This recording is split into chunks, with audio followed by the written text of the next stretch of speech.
You've probably heard or seen works by Shirahama Kamome, a mangaka known for her work, Hat Atelier, as well as her art style, which involves clean and intricate line work by using a dip pen. Ever since I've started reading, I've been inspired to get back into the medium again, and so, this video is going to be a mini breakdown of what you can learn through Shirahama's work.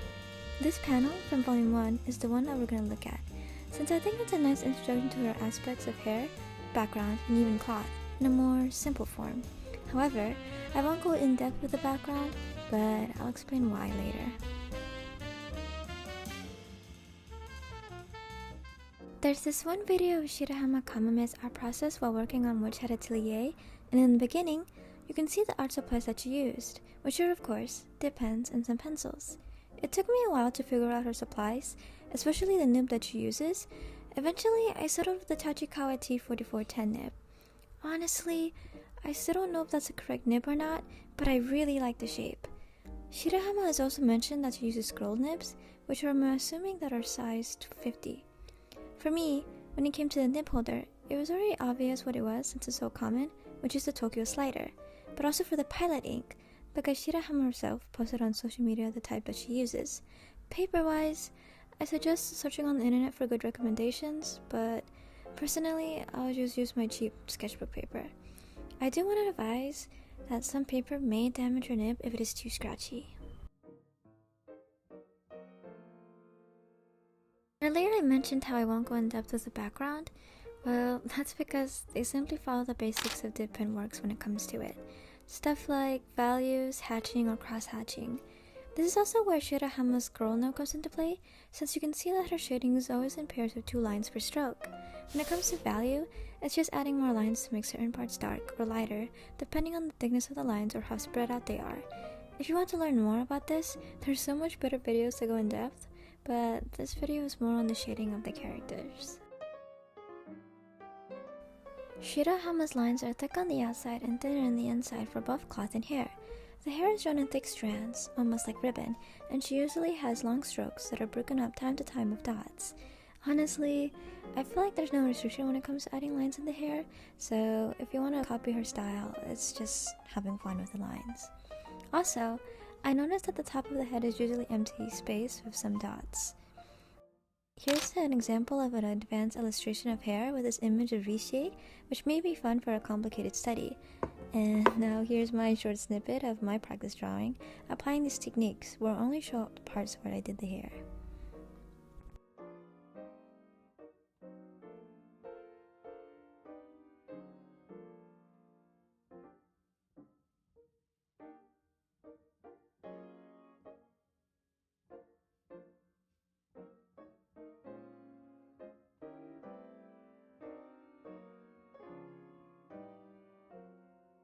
I think cloth follows the same concept, however, it's more flowy and detailed. When 2 folds come across each other, the lines are thicker to differentiate the parts. Also, thin, flowy cloth have thinner lines like dresses or skirts, while coats, which have more thicker fabric, have thick lines. On the edges, Shirahama likes to add multiple small lines in order to create a small shadow. She also likes to tilt her pen in order to achieve much thinner lines than normally holding it. Or you could just hold your pen lightly. Here's the rest of my process with all of these in mind.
then the final result.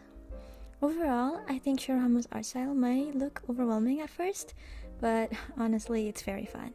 Even if you make mistakes, you can just play it off by adding more lines. But yeah, if you'd like to practice more, I suggest checking out her process video and buying the manga since it's honestly an art book.